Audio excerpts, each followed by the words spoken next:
Hello everyone, welcome to our YouTube channel study with Sandeep sir. Good evening student, कैसे हैं आप सभी। आशा है कि आप सब अच्छे होंगे। जैसा कि आपको पता है कि दिनांक 20 फरवरी 2023 को बीएड थर्ड सेमेस्टर के paper 110 principle and method of teaching की परीक्षा होने वाली है। तो इस वीडियो में हम इस प्रश्न पत्र से संबंधित अति महत्वपूर्ण एमसीक्यू लेकर आए हैं।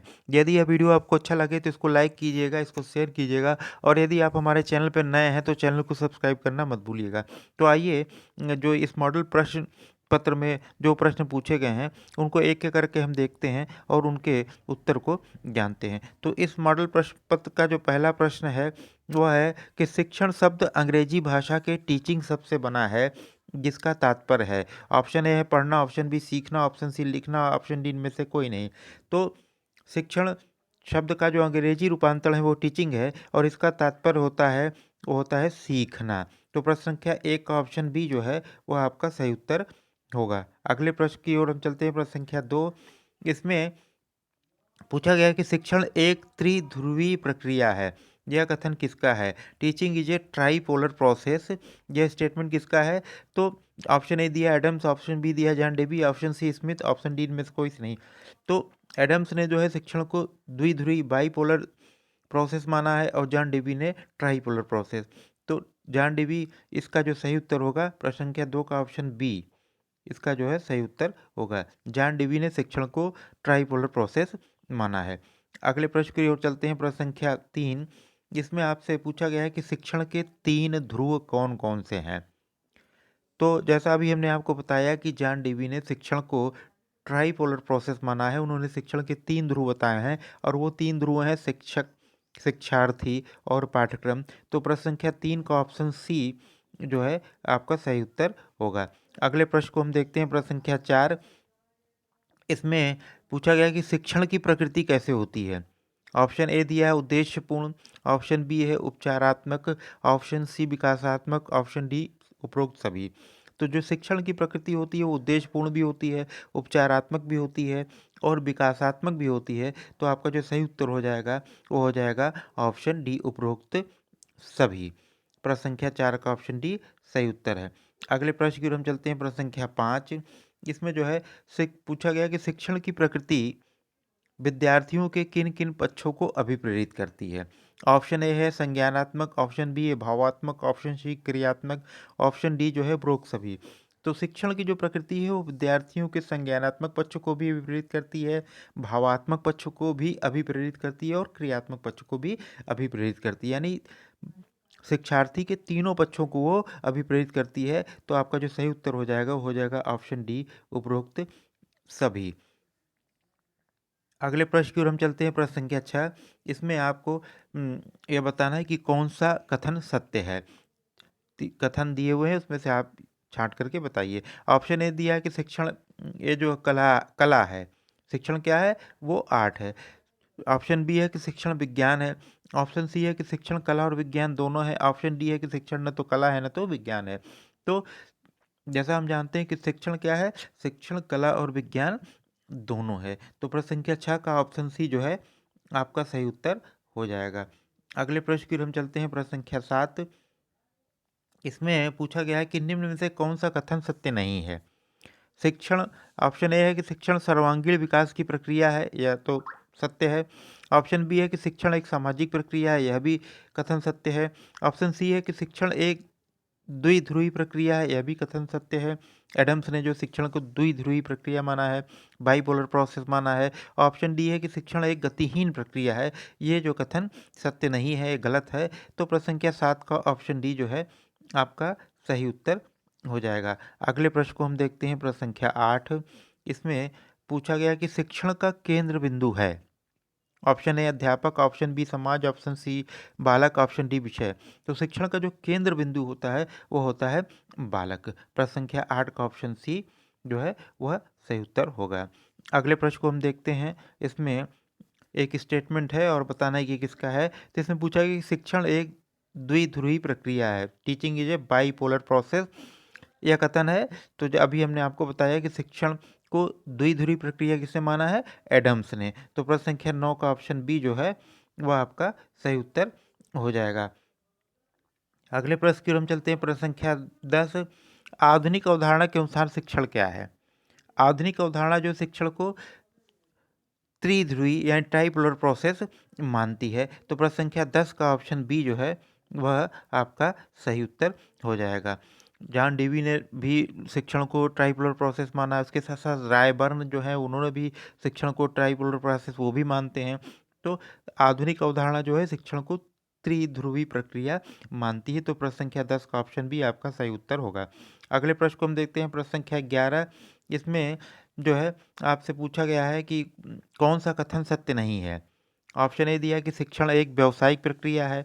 ऑप्शन बी शिक्षण एक सतत प्रक्रिया है। ऑप्शन सी शिक्षण एक अंतः प्रक्रिया है। ऑप्शन डी शिक्षण एक सामाजिक प्रक्रिया है। तो शिक्षण एक सामाजिक प्रक्रिया है, यह भी सत्य है। शिक्षण एक अंतः प्रक्रिया है, यह भी सही है। और शिक्षण एक सतत प्रक्रिया है, कंटिन्यूअस प्रोसेस, यह भी सत्य है। शिक्षण एक व्यावसायिक प्रक्रिया है, यह सत्य नहीं है। तो प्रश्न संख्या 11 का ऑप्शन ए जो है वह आपका सही उत्तर हो जाएगा। अगले प्रश्न को देखते हैं, प्रश्न संख्या 12।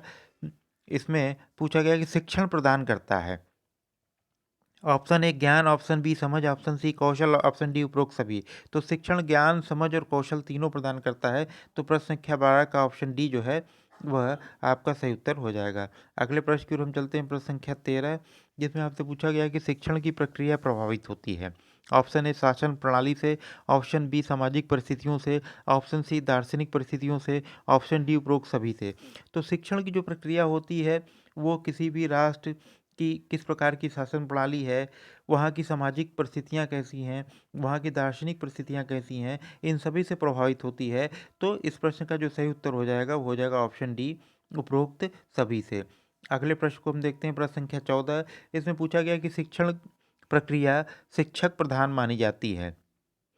ऑप्शन ए है कि एक तंत्र में, ऑप्शन बी है लोकतंत्र में, ऑप्शन सी है हस्तक्षेप रहित शासन प्रणाली में, ऑप्शन डी है उपरोक्त में से कोई नहीं। तो एक तंत्र शासन प्रणाली में शिक्षण को शिक्षक प्रधान प्रक्रिया मानी जाती है शिक्षण को। तो इस प्रश्न का जो सही उत्तर हो जाएगा वो हो जाएगा ऑप्शन ए, 14 नंबर का ऑप्शन ए जो है आपका सही होगा। एक तंत्र में शिक्षण प्रक्रिया जो है शिक्षक प्रधान मानी जाती है। अगले प्रश्न को हम देखते हैं, प्रश्न संख्या 15। इसमें पूछा गया है कि शिक्षण व्यवस्था अधिकतर स्मृति स्तर तक सीमित रहती है। तो शिक्षण व्यवस्था अधिकतर स्मृति स्तर तक सीमित रहती है कहाँ? लोकतंत्र में, एक तंत्र में और हस्तक्षेप रहित शासन प्रणाली में, या इनमें से कोई नहीं। तो शिक्षण व्यवस्था जो स्मृति स्तर तक सीमित रहती है वह है एक तंत्र में। ऑप्शन बी, प्रश्न संख्या 15 का ऑप्शन जो है बी आपका सही उत्तर होगा। अगले प्रश्न की ओर हम चलते हैं, प्रश्न संख्या 16, जिसमें आपसे पूछा गया है कि मानवीय संबंध केंद्रित अथवा छात्र केंद्रित शिक्षण होता है। एक तंत्र शासन प्रणाली में, ऑप्शन बी दिया है कि हस्तक्षेप रहित शासन प्रणाली में, ऑप्शन सी दिया है कि लोकतंत्र शासन प्रणाली में, ऑप्शन डी इनमें से कोई नहीं। तो मानवीय संबंध केंद्रित अथवा छात्र केंद्रित जो शिक्षण है वह लोकतंत्र शासन प्रणाली में देखने को मिलता है। तो प्रश्न संख्या 16 का ऑप्शन सी जो है वह आपका सही उत्तर होगा। अगले प्रश्न की ओर हम चलते हैं, प्रश्न संख्या 17। इसमें आपसे पूछा गया कि छात्रों में कठिनाइयों के निदान करने की तथा समस्या समाधान करने की क्षमता होती है, यह मान्यता है। ऑप्शन ए जो है हस्तक्षेप रहित शासन प्रणाली के शिक्षण में, ऑप्शन बी दिया है कि लोकतंत्रीय शिक्षण प्रणाली में, ऑप्शन सी है एक तंत्र शिक्षण प्रणाली में, ऑप्शन डी है उपरोक्त में से कोई नहीं। तो हस्तक्षेप रहित जो शासन प्रणाली होती है उसमें जो शिक्षण होता है वह यह मानती है कि छात्रों में कठिनाई के निदान करने तथा समस्या समाधान करने की क्षमता होती है। तो प्रश्न संख्या 17 का ऑप्शन ए जो है आपका सही उत्तर होगा। अगले प्रश्न को हम देखते हैं, प्रश्न संख्या 18। इसमें आपसे पूछा गया है कि शिक्षक का कार्य केवल एक फैसिलिटेटर जो है का होता है, किसमें? लोकतंत्री शिक्षण प्रणाली में, ऑप्शन बी एक तंत्र शिक्षण प्रणाली में, ऑप्शन सी हस्तक्षेप रहित शिक्षण प्रणाली में, ऑप्शन डी उपरोक्त में से कोई नहीं। तो शिक्षक जो है वह फैसिलिटेटर होता है वो हस्तक्षेप रहित शासन प्रणाली में। तो प्रश्न संख्या 18 का ऑप्शन जो सी है वह आपका सही उत्तर हो जाएगा। अगले प्रश्न को हम देखते हैं, प्रश्न संख्या 19। इसमें आपसे एक परिभाषा पूछी गई है और अ, आपको बताना है कि यह परिभाषा किसकी है। यह परिभाषा है कि शिक्षण एक प्रकार का पारस्परिक प्रभाव है जिसका उद्देश्य है दूसरे व्यक्तियों के व्यवहारों में परिवर्तन लाना। यह परिभाषा जो है वह गेज की है। तो प्रश्न संख्या 19 का ऑप्शन ए आपका जो है सही उत्तर होगा। गेज ने शिक्षण को एक प्रकार का पारस्परिक प्रभाव माना है जिसका उद्देश्य दूसरे व्यक्ति के व्यवहारों में परिवर्तन लाना है। तो प्रश्न संख्या 20 को अब हम देखते हैं। इसमें आपसे पूछा गया है कि शिक्षण पुनर्बलन की कंटीजेंसी का क्रम है। यह कथन किसका है? तो यह कथन जो है वह आपके ऑप्शन ए दिया है रायंस का, ऑप्शन बी है Clarke, option C Skinner, option D Gage. तो यह कथन जो है शिक्षण पुनर्बलन की कंटीजेंसी है का क्रम है, यह कथन जो है स्किनर का है। प्रश्न संख्या 20 का ऑप्शन सी आपका सही उत्तर होगा। अगले प्रश्न की ओर हम चलते हैं। प्रश्न संख्या 21 जिसमें आपसे पूछा गया है कि शिक्षण का उद्देश्य निर्देशित क्रिया है। शिक्षण का उद्देश्य निर्देशित क्रिया है। Teaching is goal directed activity. यह कथन किसका है? ऑप्शन ए दिया है बर्टन का, ऑप्शन बी दिया है गेज का, ऑप्शन सी स्मिथ का, ऑप्शन डी उपरोक्त में से कोई नहीं। तो यह जो कथन है वह स्मिथ का है। प्रश्न संख्या 21 का ऑप्शन सी आपका सही उत्तर होगा।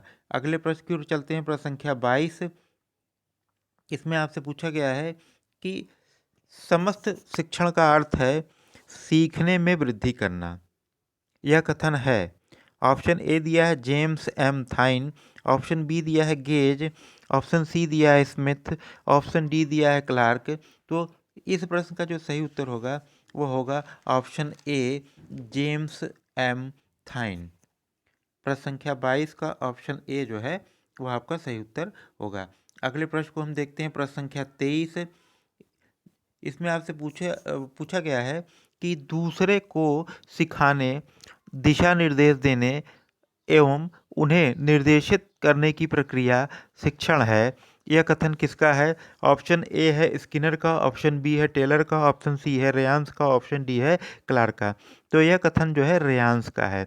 रेयांस के अनुसार जो है दूसरों को सिखाने, दिशा निर्देश देने एवं उन्हें निर्देशन करने की प्रक्रिया शिक्षण है। तो प्रश्न संख्या 23 का ऑप्शन सी जो है वह आपका सही उत्तर होगा। अगले प्रश्न को हम देखते हैं। प्रश्न संख्या 24 जिसमें आपसे पूछा गया कि शिक्षण वह संस्था है जिसका केंद्रीय तत्व ज्ञान का संग्रह करना है। यह कथन संबंधित है। ऑप्शन ए दिया है स्मिथ, ऑप्शन बी दिया है गेज, ऑप्शन सी दिया है फिलिप्स, ऑप्शन डी दिया है रेमंड। तो यह कथन जो है फिलिप्स का है कि शिक्षण वह संस्था है जिसका केंद्रीय तत्व ज्ञान का संग्रह करना है। यह फिलिप्स का कथन है। प्रश्न संख्या 24 का ऑप्शन सी जो है वह आपका सही उत्तर होगा। अगले प्रश्न की ओर हम चलते हैं। प्रश्न संख्या 25 की ओर जिसमें आपसे पूछा गया है कि किसने शिक्षण को प्रशिक्षण कहा है। किसने शिक्षण को प्रशिक्षण कहा है? तो इस प्रश्न का जो सही उत्तर हो जाएगा वो होगा ऑप्शन सी बैन। बैन ने शिक्षण को प्रशिक्षण कहा है। तो प्रश्न संख्या 25 का ऑप्शन सी जो है वह आपका सही उत्तर होगा। अगले प्रश्न की ओर हम चलते हैं। प्रश्न संख्या 26 किसने शिक्षण को एक ऐसा संबंध माना है जो छात्रों को उनकी शक्तियों के विकास में सहायता देता है। इस प्रश्न के जो 4 ऑप्शन है उसमें है option A Rayburn, option B Gage, option C Taylor, option D Skinner. तो इस प्रश्न का जो सही उत्तर होगा रायबर्न। रायबर्न ने शिक्षण को एक ऐसा संबंध माना है जो छात्रों को उनकी शक्तियों के विकास में सहायता देता है। तो प्रश्न संख्या 26 का ऑप्शन ए जो है वह आपका सही उत्तर हो जाएगा। अगले प्रश्न की ओर हम चलते हैं। प्रश्न संख्या 27 की ओर जिसमें आपसे पूछा गया है कि शिक्षण एक परिपक्व व्यक्तित्व तथा कम परिपक्व व्यक्तित्व के मध्य आत्मीय संपर्क है जिसमें कम परिपक्व को शिक्षा की दिशा की ओर अग्रसारित किया जाता है। यह कथन है। तो जिस परिभाषा में एक परिपक्व और कम परिपक्व वाली बात आती है तो आप तुरंत जो है उसको मॉरिशन पे टिक कर दीजिएगा। प्रश्न संख्या 27 का जो सही उत्तर होगा वो होगा ऑप्शन सी मॉरिशन। यह परिभाषा जो शिक्षण की हो मॉरिशन की है। अगले प्रश्न की ओर हम चलते हैं। प्रश्न संख्या 28 की ओर इसमें आपसे पूछा गया है कि शिक्षण एक अंतः प्रक्रिया है जिसमें मुख्यतः कक्षा वार्ता होती है जो शिक्षक और छात्रों के मध्य कुछ परिभाषित की जाने वाली क्रियाओं के माध्यम से घटित होती है। तो यह परिभाषा जो है वो एडमंड जो है एमिडस का है एमिडन का है एडमंड एमिडन एडमंड एडमिडन की यह परिभाषा है कि शिक्षण एक अंतः प्रक्रिया है जिसमें मुख्यतः वार्ता होती है जो शिक्षक और छात्रों के मध्य कुछ परिभाषित की जाने वाली क्रियाओं के माध्यम से घटित होती है। यह परिभाषा एडमंड जो है एमिडन का है। प्रश्न संख्या 29 की ओर हम चलते हैं जिसमें पूछा गया है कि शिक्षण है, शिक्षण क्या है। ऑप्शन ए दिया है कि औपचारिक प्रक्रिया, ऑप्शन बी दिया है कि अनौपचारिक प्रक्रिया, ऑप्शन सी दिया है कि ए और बी दोनों, ऑप्शन डी उपरोक्त सभी। ये उपरोक्त में से कोई नहीं, सॉरी। तो शिक्षण क्या है? शिक्षण एक औपचारिक और अनौपचारिक दोनों प्रक्रिया है। तो इस प्रश्न का जो सही उत्तर हो जाएगा वो हो जाएगा ऑप्शन सी, ए और बी दोनों। अगले प्रश्न की ओर हम चलते हैं, प्रश्न संख्या 30। इसमें आपसे पूछा गया कि अच्छा शिक्षण सीखने का संगठन है, यह कथन है।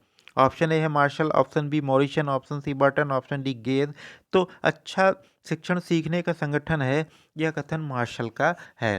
तो प्रश्न संख्या 30 का ऑप्शन ए जो है वह आपका सही उत्तर हो जाएगा।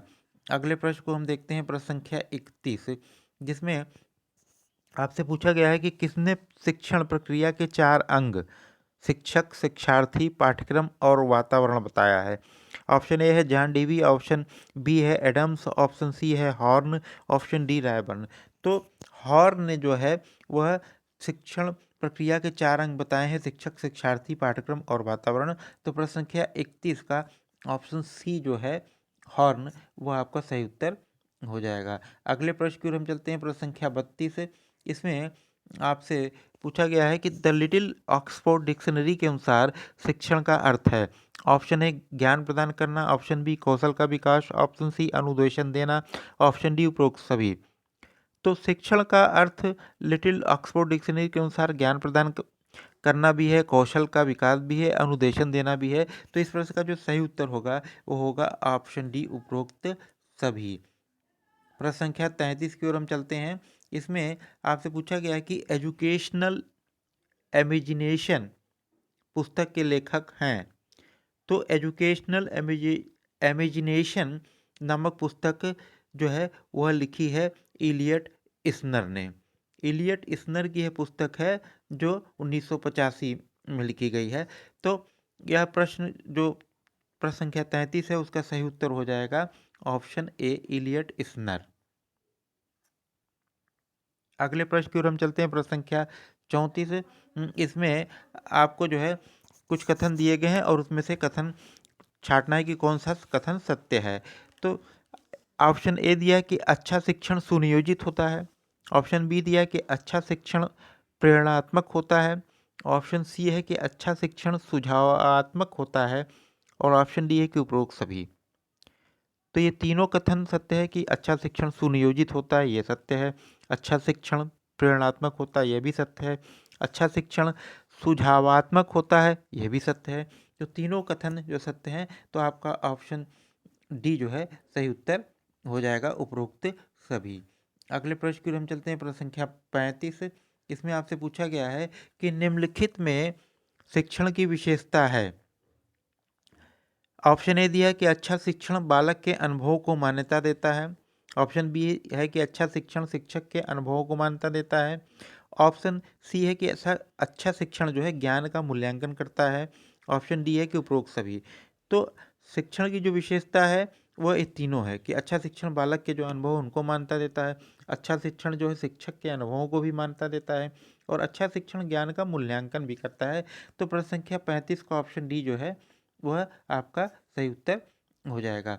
अगले प्रश्न की ओर हम चलते हैं, प्रश्न संख्या 36 की ओर, जिसमें आपसे पूछा गया है कि निम्न में से कौन शिक्षण के सामान्य सिद्धांत में शामिल नहीं है। ऑप्शन ए है रुचि पैदा करने का सिद्धांत, ऑप्शन बी क्रिया द्वारा सीखने का सिद्धांत, ऑप्शन सी प्रेरणा का सिद्धांत, और ऑप्शन डी अभ्यास का सिद्धांत। तो इस प्रश्न में जो 4 विकल्प दिए हैं उसमें से सही उत्तर होगा आपका अभ्यास का सिद्धांत। अभ्यास का सिद्धांत सामान्य सिद्धांत नहीं है शिक्षण का, बल्कि मनोवैज्ञानिक सिद्धांत के अंतर्गत आता है। तो प्रश्न क्या 36 का ऑप्शन डी आपका जो है सही उत्तर होगा। अगले प्रश्न की ओर चलते हैं, प्रश्न संख्या 37 की ओर, जिसमें आपसे पूछा गया है कि शैक्षणिक सिद्धांत के पहलू हैं। ऑप्शन ए सामान्य सिद्धांत, ऑप्शन बी मनोवैज्ञानिक सिद्धांत, ऑप्शन सी ए और बी दोनों, ऑप्शन डी उपरोक्त में से कोई नहीं। तो शैक्षणिक सिद्धांत के दो पहलू हैं, एक तो सामान्य सिद्धांत, दूसरा मनोवैज्ञानिक सिद्धांत।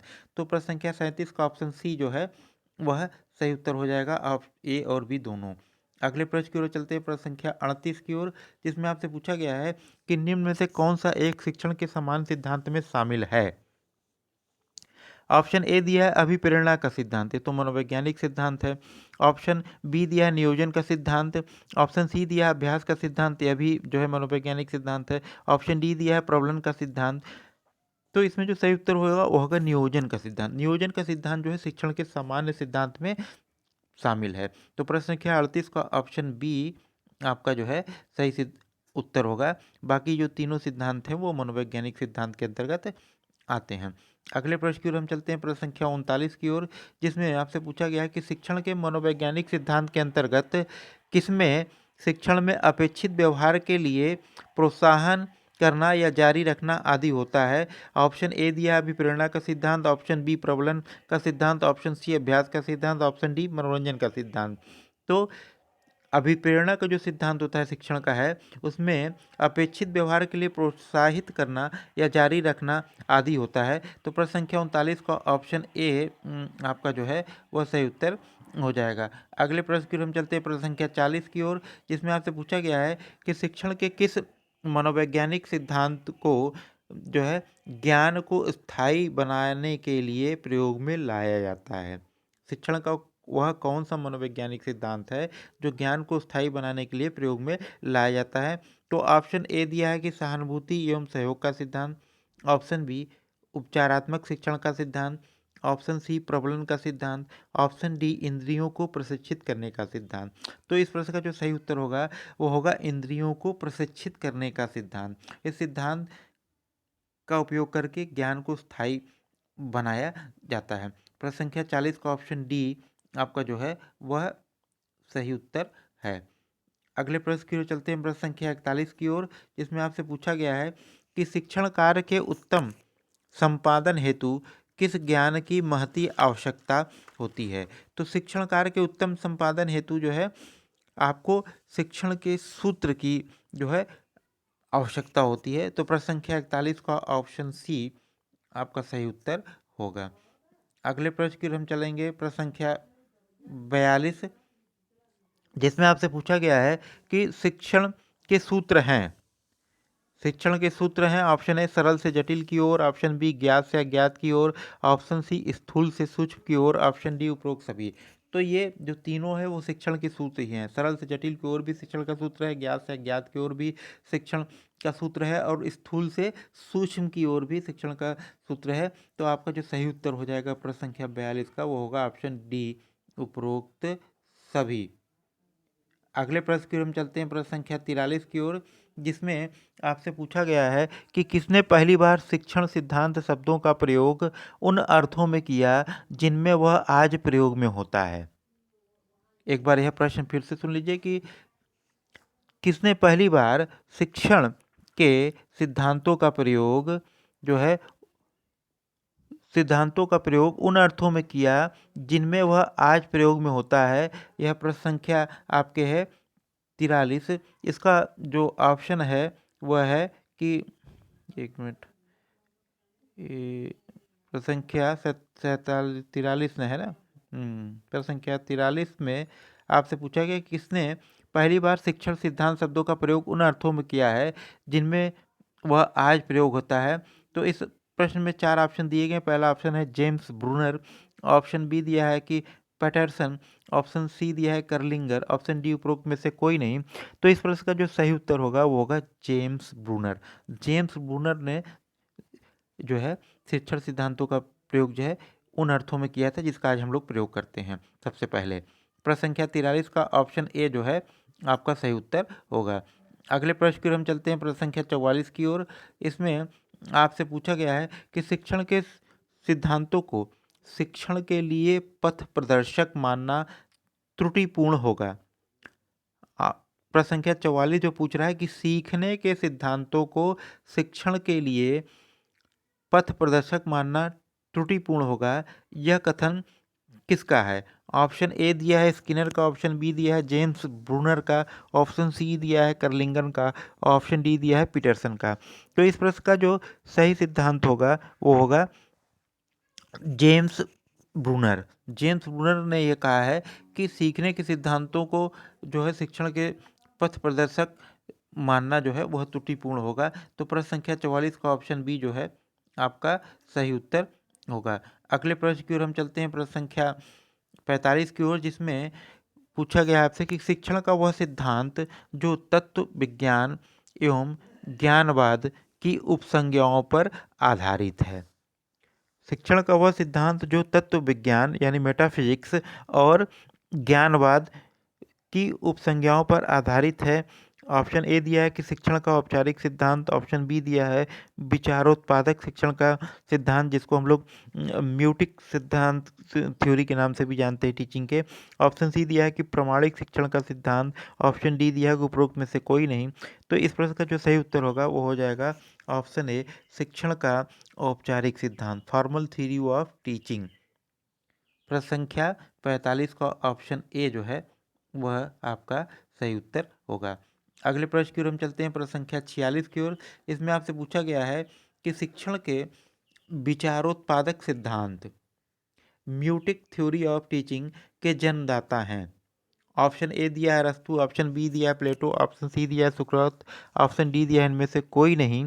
तो इस प्रश्न का जो सही उत्तर होगा वो होगा कि सुकरात। सुकरात ने जो है शिक्षण के विचारोत्पादक सिद्धांत का प्रतिपादन किया था, उनको उसका जन्मदाता माना जाता है। प्रश्न संख्या 46 का ऑप्शन सी जो है आपका सही उत्तर होगा। अगले प्रश्न की ओर हम चलते हैं, प्रश्न संख्या 47 की ओर, जिसमें आपसे पूछा गया है कि शिक्षण का कौन सा सिद्धांत इस बात पर बल देता है कि सब ज्ञान बालक के अंदर है और शिक्षक का जो कार्य है केवल उसको ऊपर लाना है। ऑप्शन ए दिया है म्यूटिक सिद्धांत या विचारोत्पादक सिद्धांत, ऑप्शन बी है औपचारिक सिद्धांत, ऑप्शन सी है संप्रेषण सिद्धांत, ऑप्शन डी इनमें से कोई नहीं। तो जो शिक्षण का म्यूटिक या विचारोत्पादक सिद्धांत है उसका मानना है, या यह वह जो सिद्धांत है इस बात पर बल देता है कि सब ज्ञान बालक के अंदर है और शिक्षक का कार्य केवल उनको ऊपर या बाहर की ओर लाना है। तो प्रश्न संख्या 47 का ऑप्शन ए आपका जो है वह सही उत्तर हो जाएगा। अगले प्रश्न को हम देखते हैं, प्रश्न संख्या 48 को। इसमें आपसे पूछा गया है कि शिक्षण के संप्रेषण सिद्धांत का प्रतिपादन किसने किया है। ऑप्शन ए दिया है सुकरात, ऑप्शन बी दिया है ब्रूनर, ऑप्शन सी दिया है हर्बार्ड और ऑप्शन डी दिया है गार्डन। तो शिक्षण के संप्रेषण सिद्धांत का प्रतिपादन हर्बार्ड ने किया है। प्रश्न संख्या 48 का ऑप्शन सी जो है आपका सही उत्तर हो जाएगा। अगले प्रश्न की ओर चलते हैं, प्रश्न संख्या 49 की ओर, जिसमें आपसे पूछा गया है कि the moulding theory of teaching का सिद्धांत किसने प्रतिपादित किया है। The moulding theory of teaching का सिद्धांत किसने प्रतिपादित किया है। ऑप्शन ए दिया है हर्बार्ट, ऑप्शन बी दिया है जॉन डीवी, ऑप्शन सी दिया है गार्डन, ऑप्शन डी दिया है उपरोक्त में से कोई नहीं। तो the moulding theory of teaching जो है वह जॉन डीवी का है। तो प्रश्न संख्या जो 49 है उसका ऑप्शन बी आपका जो है सही उत्तर हो जाएगा। अगले प्रश्न की ओर चलते हैं, प्रश्न संख्या 50 की ओर, जिसमें आपसे पूछा गया है कि शिक्षण का वर्णनात्मक सिद्धांत का प्रतिपादन किसने किया है। शिक्षण के वर्णनात्मक सिद्धांत का प्रतिपादन किसने किया है। ऑप्शन ए दिया है कि गार्डन एवं ब्रूनर द्वारा, ऑप्शन बी दिया है जॉन डीवी द्वारा, ऑप्शन सी दिया है हर्बार्ट द्वारा, ऑप्शन डी दिया है सुकरात के द्वारा। तो इस प्रश्न का जो सही उत्तर होगा प्रश्न संख्या 50 का वो होगा ऑप्शन ए, गार्डनर एवं ब्रूनर, इन्होंने जो है शिक्षण के वर्णनात्मक सिद्धांत का प्रतिपादन किया है। डिस्क्रिप्टिव थ्योरी ऑफ टीचिंग, प्रश्न संख्या 50 का ऑप्शन ए जो है वह आपका सही उत्तर होगा। अगले प्रश्न की ओर हम चलते हैं, प्रश्न संख्या 51 को देखते हैं। इसमें आपसे जो पूछा गया है कि शिक्षण के किस सिद्धांत में बालक के मस्तिष्क को जो है एक कोरी पटिया माना गया है। तो शिक्षण का वह कौन सा सिद्धांत है जिसमें हम लोग बालक के मस्तिष्क को एक कोरी पटिया मानते हैं। तो ऑप्शन ए दिया है कि औपचारिक शिक्षण का सिद्धांत, ऑप्शन बी है वर्णनात्मक शिक्षण का सिद्धांत, ऑप्शन सी दिया है कि शिक्षण का संप्रेषण सिद्धांत, ऑप्शन डी दिया है विचारोत्पादक शिक्षण सिद्धांत। तो इस प्रश्न का जो सही उत्तर होगा वो होगा शिक्षण का संप्रेषण सिद्धांत। शिक्षण का जो संप्रेषण सिद्धांत है वह मानता है कि बालक का जो मस्तिष्क है वो एकदम जैसे बोर्ड होता है या पटिया होती है, ब्लैक बोर्ड अब एकदम प्लेन साफ होता है, उसी तरह उसका जो है मस्तिष्क जो है वो कोरी पटिया एकदम साफ होता है। प्रश्न संख्या 51 का ऑप्शन सी जो है आपका सही उत्तर होगा। अगले प्रश्न की ओर हम चलते हैं, प्रश्न संख्या 52 की ओर। इसमें आपसे पूछा गया है कि शिक्षण के सिद्धांतों को कितने वर्गों में बांटा गया है। Option A 2, option B 3, option C 4, option D 5। तो शिक्षण के जो सिद्धांत हैं उनको हम 3 वर्गों में बांटते हैं हम लोग। तो प्रश्न संख्या 52 का ऑप्शन बी आपका जो है वह सही उत्तर हो जाएगा। अगले प्रश्न की ओर हम चलते हैं, प्रश्न संख्या 53 की ओर। इसमें आपसे पूछा गया है कि औपचारिक शिक्षण सिद्धांत के अंतर्गत कौन कौन से सिद्धांत आते हैं। तो औपचारिक यानी फॉर्मल जो टीचिंग का फॉर्मल थ्योरीज है, फॉर्मल थ्योरी ऑफ टीचिंग, उसके अंतर्गत जो 3-4 सिद्धांत आते हैं उसमें से पहला दिया है विचारोत्पादक शिक्षण का सिद्धांत, ऑप्शन बी दिया है संप्रेषण शिक्षण सिद्धांत, ऑप्शन सी दिया है मोल्डिंग का सिद्धांत। तो ये तीनों जो सिद्धांत हैं वो औपचारिक शिक्षण सिद्धांत के अंतर्गत आते हैं। तो आपका जो उत्तर हो जाएगा वो हो जाएगा ऑप्शन डी उपरोक्त सभी। अगले प्रश्न की ओर हम चलते हैं, प्रश्न संख्या 54 की ओर। इसमें पूछा गया है कि एक शिक्षण सिद्धांत निर्देशात्मक होता है, यह कथन किसका है। एक शिक्षण सिद्धांत निर्देशात्मक होता है, यह कथन ऑप्शन ए दिया है ब्रूनर का, ऑप्शन बी दिया है गेज, ऑप्शन सी दिया है हर्बार्ड, ऑप्शन डी दिया उपरोक्त में से कोई नहीं। तो यह कथन जो है ब्रूनर का है, ऑप्शन ए प्रश्न संख्या 54 का जो है वह सही उत्तर होगा।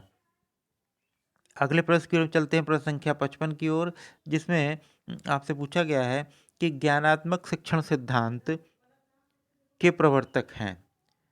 Option A Bruner, option B Gage, option C Bloom, option D Neil Elgar.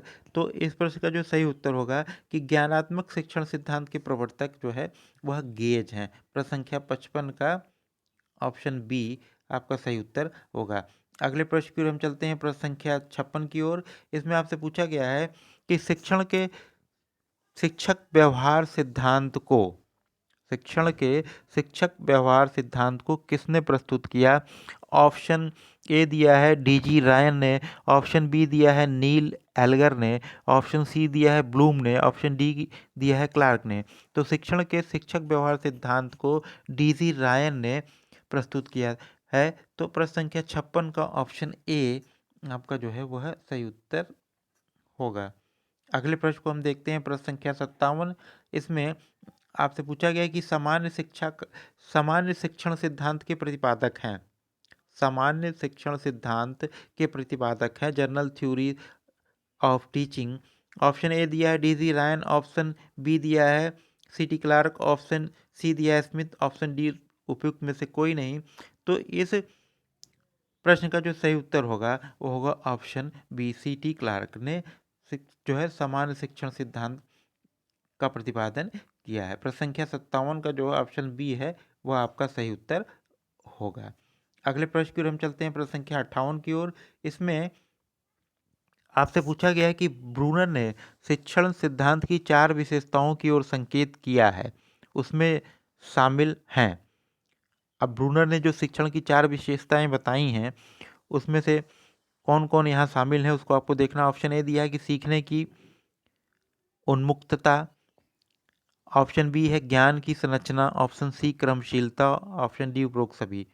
तो यह तीनों जो सिद्धांत ब्रूनर द्वारा जो शिक्षण सिद्धांत की 4 विशेषताएं की ओर उन्होंने संकेत किया था उसमें शामिल हैं। तो आपका उत्तर ऑप्शन डी हो जाएगा, सीखने की उन्मुक्तता, ज्ञान की संरचना और क्रमशीलता। तो प्रश्न संख्या 58 का ऑप्शन डी जो है वह आपका सही उत्तर होगा। अगले प्रश्न की ओर हम चलते हैं, प्रश्न संख्या 60 की 60 की ओर चलते हैं। इसमें आपसे पूछा गया है कि गेने ने सिद्धांत को कितने वर्गों में बांटा है। तो जो गेने का शिक्षण का सिद्धांत है, उन्होंने जो है 8 भागों में इसको बांटा है। तो प्रश्न संख्या 60 का ऑप्शन सी जो है वह आपका उत्तर हो जाएगा, 8 भाग। प्रश्न संख्या 61 को हम देखते हैं, 61 को। इसमें आपसे पूछा गया है कि गेने के सिद्धांत को किस प्रकार श्रेणीबद्ध किया जाता है। गेने का जो सिद्धांत है उसको हम लोग किस प्रकार श्रेणीबद्ध करते हैं। तो ऑप्शन ए दिया है सरल से जटिल की ओर, ऑप्शन बी जटिल से सरल की ओर, ऑप्शन सी निम्न से उच्च की ओर, ऑप्शन डी इनमें से कोई नहीं। तो गेने के सिद्धांत को हम लोग सरल से जटिल की ओर श्रेणीबद्ध करते हैं। तो प्रश्न संख्या 61 का ऑप्शन ए आपका सही जो है उत्तर होगा। अगले प्रश्न की ओर चलते हैं, प्रश्न संख्या 62 की ओर, जिसमें आपसे पूछा गया कि शिक्षण के 3 स्तरों में शामिल हैं। ऑप्शन ए स्मृति स्तर, ऑप्शन बी बोध स्तर, ऑप्शन सी चिंतन स्तर, ऑप्शन डी उपरोक्त सभी। तो शिक्षण के 3 स्तर, जैसा कि हम सभी लोग जानते हैं कि स्मृति स्तर, बोध स्तर और चिंतन स्तर। तो इस प्रश्न का जो सही उत्तर होगा वो होगा ऑप्शन डी। अगले प्रश्न की ओर हम चलते हैं, प्रश्न संख्या 63 की ओर, जिसमें आपसे पूछा गया है कि हार्वर्ड का जो शिक्षण मॉडल है वो किस पर आधारित है। चिंतन स्तर पे, बोध स्तर पे, या स्मृति स्तर पे, या उपरोक्त में से किसी पे नहीं। तो हार्वर्ड का जो शिक्षण मॉडल है वो स्मृति स्तर पर आधारित है। प्रश्न संख्या 63 का ऑप्शन सी जो है वह आपका सही उत्तर हो जाएगा। अगले प्रश्न को हम देखते हैं, प्रश्न संख्या 64, जिसमें आपसे पूछा गया है कि किस स्तर की शिक्षण क्रिया में बालक विषय वस्तु के तथ्यों को कंठस्थ कर सकता है। ऑप्शन ए बोध स्तर, ऑप्शन बी स्मृति स्तर, ऑप्शन सी चिंतन स्तर, ऑप्शन डी उपरोक्त में से कोई नहीं। तो स्मृति जो शिक्षण के 3 स्तर हैं उसमें से स्मृति स्तर वह स्तर है जिसमें बालक विषय वस्तु के तथ्यों को कंठस्थ कर सकता है। तो प्रश्न संख्या जो 64 है उसका सही उत्तर होगा ऑप्शन बी मेमोरी लेवल। प्रश्न संख्या 64 का ऑप्शन बी जो है आपका सही उत्तर होगा। अगले प्रश्न की ओर हम चलते हैं, प्रश्न संख्या 65 की ओर। इसमें आपसे पूछा गया है कि स्मृति स्तर के शिक्षण में किसको महत्व दिया जाता है। स्मृति जो मेमोरी लेवल के टीचिंग में किसको महत्व दिया जाता है। ऑप्शन ए संकेत अधिगम, ऑप्शन बी श्रृंखला अधिगम, ऑप्शन सी अनुक्रिया, ऑप्शन डी ये सभी। तो जो स्मृति लेवल के शिक्षण में इन तीनों को महत्व दिया जाता है, संकेत अधिगम को भी, श्रृंखला अधिगम को भी, अनुक्रिया को भी। तो आपका जो सही उत्तर हो जाएगा वो होगा ऑप्शन डी ये सभी। प्रश्न संख्या 65 का ऑप्शन डी आपका सही उत्तर होगा। अगले प्रश्न की ओर चलते हैं, प्रश्न संख्या 66 की ओर। इसमें आपसे पूछा गया है कि पंचपदी प्रणाली किसने दिया। तो हम सभी जानते हैं कि जो पंचपदी प्रणाली है वो हार्वर्ड के द्वारा दिया गया है। तो प्रश्न संख्या 66 का जो है 66 का ऑप्शन ए आपका सही उत्तर होगा। अगले प्रश्न की ओर हम चलते हैं, प्रश्न संख्या 67 की ओर। इसमें आपसे पूछा गया है कि बोध स्तर पर शिक्षण का प्रतिमान है। बोध स्तर पर जो शिक्षण का प्रतिमान है वो किसके द्वारा दिया गया है। Option A Herbart, option B Morrison, option C Hunt, option D उपरोक्त में से कोई नहीं। तो बोध स्तर पर शिक्षण का जो प्रतिमान है वह है मॉरिसन का। अगले प्रश्न की ओर हम चलते हैं, मतलब 67 का ऑप्शन बी आपका सही उत्तर होगा। फिर इसके बाद हम अगला प्रश्न देखते हैं 68। प्रश्न संख्या 67 का ऑप्शन बी बोध स्तर पर शिक्षण का प्रतिमान जो है वह मॉरिसन का है।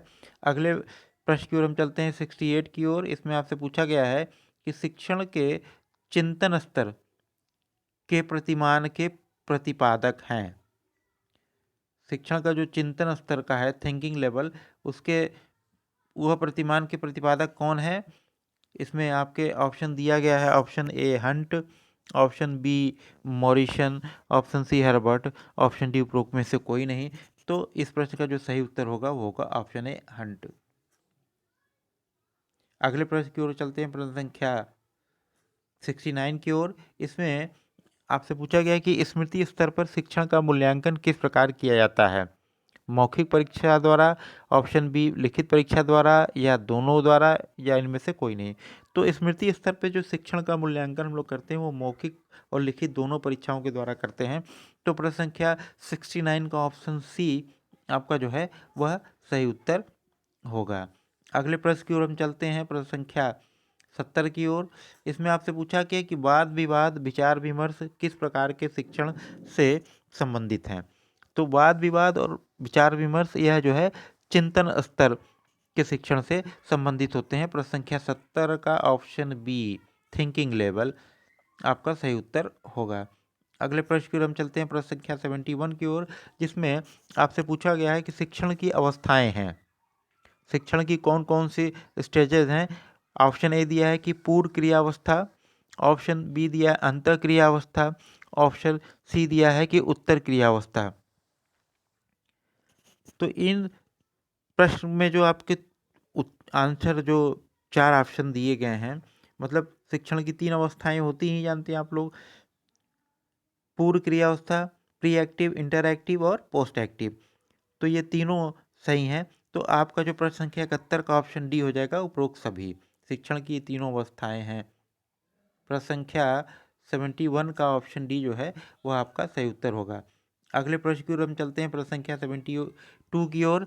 शिक्षण की किस अवस्था को नियोजन व्यवस्था भी कहा जाता है, प्लानिंग स्टेज। शिक्षण की कौन सी वो अवस्था है जिसको हम लोग प्लानिंग स्टेज के नाम से भी जानते हैं।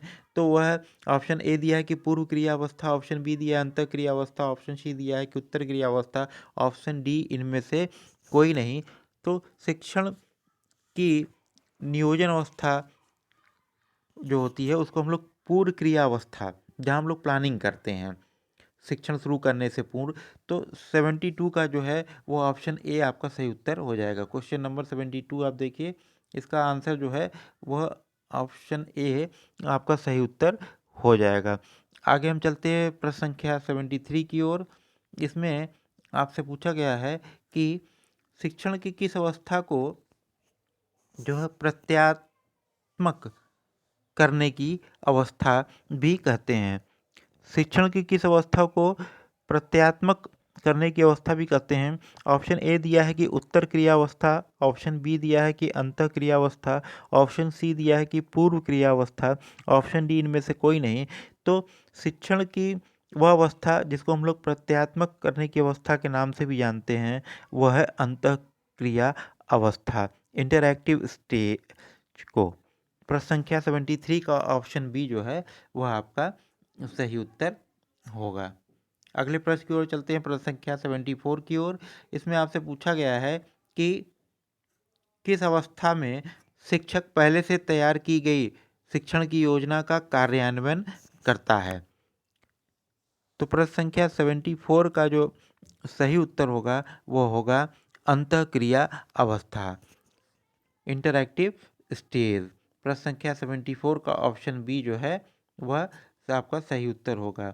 इस अवस्था में अंतःक्रिया अवस्था में ही शिक्षक पहले से तैयार की गई जो शिक्षण की योजना का कार्यान्वयन करता है, एग्जीक्यूशन उसका करता है। अगले प्रश्न की ओर हम चलते हैं, प्रश्न संख्या 75 की ओर, जिसमें आपसे पूछा गया है कि किस अवस्था में शिक्षक सीखे गए कार्य का मूल्यांकन करता है।